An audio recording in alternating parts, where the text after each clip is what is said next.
Hello everyone, I am Professor Asia from JAT Arts, Science and Commerce College for Women.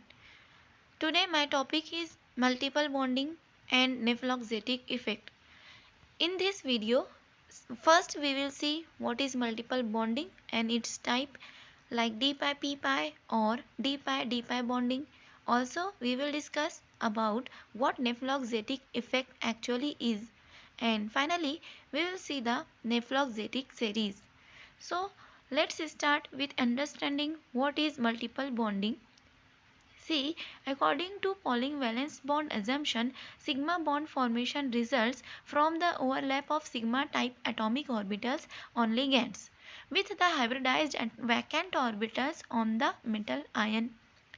Polling valence bond assumption के हिसाब से sigma bond formation कब होगा जब ligand के sigma bonding type के orbitals overlap करेंगे hybridised vacant orbitals of metal के साथ और ये ओवरलैपिंग अलोंग द एक्सिस होती है या हेड ऑन ओवरलैपिंग होती है।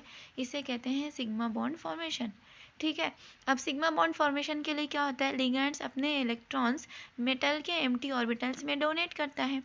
हमें पता है मेटल्स जो है वो ऑलवेज इलेक्ट्रो पॉजिटिव होते हैं, तो ये एक्सेस ऑफ नेगेटिव चार्ज उनके ऊपर जो आ रहा है वो ये बियर नहीं कर पाते, इनकी स्टेबिलिटी कम होने लगती है।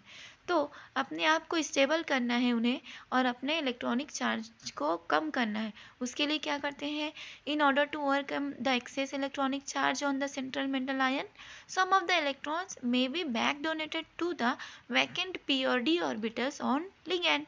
वो क्या करते हैं, लिगैंड के एमटीपी या डी ऑर्बिटल में वापस से इलेक्ट्रॉन को बैक डोनेट करते हैं। बैक डोनेशन की वजह से पाई बॉन्ड फॉर्मेशन होता है। क्यों? क्योंकि ये बैक डोनेशन हमेशा लैटरल ओवरलैपिंग की वजह से होगा। इस तरीके से पाई बॉन्ड बनता है। This sideways overlap results in additional pi bond formation and hence this phenomenon is called as multiple bonding. Now let's see what are the types of pi bonding. There are two important types of pi bonding. First one is d-pi p-pi bonding. When electrons from filled d orbitals dxy, dyz, dxz are back donated to the vacant p orbital of the ligands, the resulting pi bonds are usually termed as d-pi p-pi bonds. जब D electrons of metal जो दिए जाएंगे vacant P orbital of ligand में, तो उससे क्या होगा, D पाई P pi bond बनेगा। Such bonding is commonly observed in complexes with ligands like carbonyl and cyanide. जो भी पाई एक्सेप्टर लिगैंड्स होंगे, यानी एक्सेप्टर लिगैंड मतलब वो डी इलेक्ट्रॉन को एक्सेप्ट करेंगे अपने एमटीपी ऑर्बिटल में, तो इस टाइप के लिगैंड जो है वो क्या बनाते हैं, डी पाई पी पाई बॉन्डिंग बनाते हैं। For example NiCl4 nickel tetra carbonyl में डी पाई पी पाई बॉन्डिंग नज़र आती है। इसके अंदर देखो क्या होता है, एक्चुअल में यहाँ पे फिगर में देखो, मेटल जो है अगर निकेल है तो निकेल क्या करेगी, अपने डी इलेक्ट्रॉन्स को डोनेट करेगी कार्बन के एम्प्टी ऑर्बिटल में। तो यहाँ पे देखो पहले से ही सिग्मा बॉन्ड फॉर्मेशन हो चुका है, कार्बन ने पहले से ही सिग्मा बॉन्ड बना लिया मेटल के साथ। अब क्या होता है, जब सिग्मा बॉन्ड फॉर्मेशन हो गया तो मेटल के पास एक्सेस ऑफ डी इलेक्ट्रॉन्स हैं। वो डी इलेक्ट्रॉन्स को अगर लिगैंड के एम्प्टी पाई स्टार ऑर्बिटल में वो शिफ्ट करता है तो उस वक्त एडिशनल लेटरल ओवरलैपिंग होगी। इस लेटरल ओवरलैपिंग की वजह से न्यू पाई बॉन्ड फॉर्मेशन होगा और इसी फेनोमेनन को मल्टीपल बॉन्डिंग कहते हैं। The NiC bond was found to be stronger as well as shorter as compared to the strength and bond length of single bond. जाहिर सी बात है, हमें पता है कि सिंगल बॉन्ड की बॉन्ड लेंथ भी ज़्यादा होती है और उसकी स्ट्रेंथ भी वीक होती है in comparison to double bond. अगर डबल बॉन्ड रहता है तो उसकी बॉन्ड लेंथ कम रहती है और उसकी बॉन्ड स्ट्रेंथ भी ज़्यादा होगी। This forms experimental evidence for the presence of multiple bonding in it. In carbonyl molecule, one of the p orbital is empty and hence utilized in the lateral or sidewise overlap with the metal d orbital to yield d pi p pi bond. Next अब हम देखते हैं कि what is D pi bonding. D pi bonding में क्या होता है, in this case filled d orbitals from metal and empty d orbitals from ligands participate in the lateral or sidewise overlap. यहाँ पर क्या होगा, मेटल का भी डी ऑर्बिटल पार्टिसिपेट करेगा और साथ ही साथ लिगेंड का भी डी ऑर्बिटल पार्टिसिपेट करेगा और ये दोनों ऑर्बिटल्स का ओवरलैप जो है वो बनाता है pi bond. For example PX3 PR3 ASR3 Sr2 etcetera ligands. ऐसे लिगेंड जिनके पास लोन पेयर है वो पहले तो क्या करेंगे, सिग्मा बॉन्ड फॉर्मेशन के लिए अपने लोन पेयर्स को यूटिलाइज कर लेंगे। उसके बाद इन लिगेंड्स के पास एम्प्टी ऑर्बिटल है, एम्प्टी डी ऑर्बिटल है। तो ये एम्प्टी ऑर्बिटल्स में मेटल के डी इलेक्ट्रॉन्स जंप करते हैं, बैक डोनेशन होता है, मेटल्स के डी इलेक्ट्रॉन मूव करेंगे मेटल के ऑर्बिटल से लिगेंड के ऑर्बिटल तक। तो इस वजह से जो साइड वाइज ओवरलैपिंग की वजह से बॉन्ड बनेगा वो कहलाएगा डी पाई बॉन्ड। इस तरीके से मल्टीपल बॉन्डिंग की दो टाइप हुई, पहली थी डी पाई पी पाई बॉन्ड और दूसरी डी पाई बॉन्ड।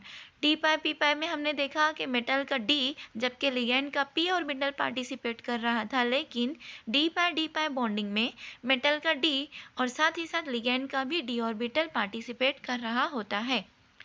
नेक्स्ट हम देखते हैं what is nephelauxetic effect. This word is actually derived from Greek word where nephel means cloud and auxetic means expanding. The effect of ligands in expanding the d electron cloud of the central metal ion is called as nephloxetic effect. Nephelauxetic effect means वो effect जिसकी वजह से ligands क्या करते हैं, metal के d electron cloud को expand करने का काम करते हैं। उस इफेक्ट को कहते हैं nephelauxetic effect. The expansion of d electron cloud occurs at least partly because the metal ion d orbitals overlap with ligand atomic orbitals. This provides the path by which d electrons can escape to some extent from the metal ions. अब ये नेफ्लॉक्सेटिक effect होता क्यों है, या फिर ये expansion of clouds क्यों हो रहा है, तो इसके पीछे रीज़न ये होता है कि जब मेटल के डी ऑर्बिटल्स ओवरलैप करते हैं लिगेंड के एटॉमिक ऑर्बिटल्स से, उस वक्त पॉसिबिलिटी होती है कि डी इलेक्ट्रॉन जंप कर सकें लिगेंड के एटॉमिक ऑर्बिटल में। तो इलेक्ट्रॉन जो है वो इजीली मूव कर सकते हैं, उन्हें हमें अब क्या हुई एक्स्ट्रा जगह मिल रही है, स्पेस मिल रही है कि वो आसानी से मूव कर सकें। तो वो क्या करेंगे, फैलने की कोशिश करते हैं और उसकी वजह से हमें ऐसा लगता है कि डी इलेक्ट्रॉन ही एक्सपांड हो चुका है। इसलिए हम इस फिनोमिनन को इलेक्ट्रॉन क्लाउड एक्सपांडिंग या फिर नेफ्लॉक्सेटिक इफेक्ट कहते हैं। Due to the expansion of d electron cloud the average distance between d electrons increases, thus inter-electronic repulsion decreases. See this is the main reason, यही हमारा ड्राइविंग फोर्स होता है कि क्यों नेफ्लॉक्सेटिक इफेक्ट नज़र आ रहा है। क्या होता है यहाँ पर, एक्सपांशन ऑफ डी क्लाउड होने की वजह से क्या होगा कि distance between d electrons increase होगा। जब ज़्यादा स्पेस मिल जाएगी इलेक्ट्रॉन्स को मूव करने के लिए, फ्री स्टेट में मेटल के इलेक्ट्रॉन क्लाउड स्मॉल है, जबकि लिगैंड के साथ एक कॉम्प्लेक्स फॉर्मेशन के बाद उसके ऑर्बिटल साइज बढ़ चुकी है, लार्ज हो चुकी है। If in free gaseous metal ion, the inter-electronic repulsion between d electrons is higher as the cloud is not expanded, while in complexes, the repulsion is lower as the cloud is expanded by the overlap of ligand. Free gaseous metal ion है तो वहाँ पर कोई भी electron cloud expansion नज़र नहीं आएगा, इस वजह से वहाँ पर इंटर इलेक्ट्रॉनिक रिपल्शन भी ज़्यादा होगा। जबकि जब कॉम्प्लेक्स फॉर्मेशन होता है, जब लिगैंड मेटल को अप्रोच कर चुके होते हैं, उस वक्त मेटल के ऑर्बिटल्स का एक्सपांशन पॉसिबल होता है, और जब इलेक्ट्रॉन क्लाउड एक्सपांड होगा तो मोर स्पेस मिल जाएगी इलेक्ट्रॉन्स को, जिसकी वजह से इंटर इलेक्ट्रॉनिक रिपल्शन कम हो जाएगा। नेक्स्ट हम देखते हैं कि व्हाट इज नेफ्लॉक्सेटिक सीरीज। देखिए एक्चुअली में जो नेफ्लॉक्सेटिक इफेक्ट हो रहा है वो सिर्फ और सिर्फ लिगैंड के इन्फ्लुएंस की वजह से होता है। नेफ्लॉक्सेटिक सीरीज हमें ये बताती है कि कौन सा लिगैंड कितने एक्सटेंट पर डी इलेक्ट्रॉन क्लाउड को एक्सपांड कर सकता है। The series in which ligands can be arranged in order of their ability to cause d electron cloud expansion is called as नेफ्लॉक्सेटिक series। हमने देखा कि नेफ्लॉक्सेटिक इफेक्ट सिर्फ और सिर्फ लिगैंड की एबिलिटी पर डिपेंड करता है कि वो कितने एक्सटेंट पर डी इलेक्ट्रॉन क्लाउड को एक्सपांड कर सकता है। इस वजह से हम तमाम लिगैंड्स को एक सीरीज में अरेंज कर सकते हैं, जिसे कहते हैं नेफ्लॉक्सेटिक सीरीज। यहाँ पर देखिए सीरीज दिया हुआ है, F माइनस के पास स्मॉलर एक्सटेंट है नेफ्लॉक्सेटिक इफेक्ट का, जबकि I माइनस के पास ज़्यादा एक्सटेंट है। I माइनस के पास इतना ज़्यादा एक्सटेंट है डी इलेक्ट्रॉन क्लाउड के एक्सपांशन का कि वहाँ पे ऑलमोस्ट हमें कोवैलेंट कैरेक्टर नज़र आता है, जबकि F माइनस की स्मॉलर एक्सटेंट होने की वजह से वहाँ पर आयोनिक कैरेक्टर डोमिनेट कर जाता है। ये सीरीज हमें कहलाती है नेफ्लॉक्सेटिक सीरीज।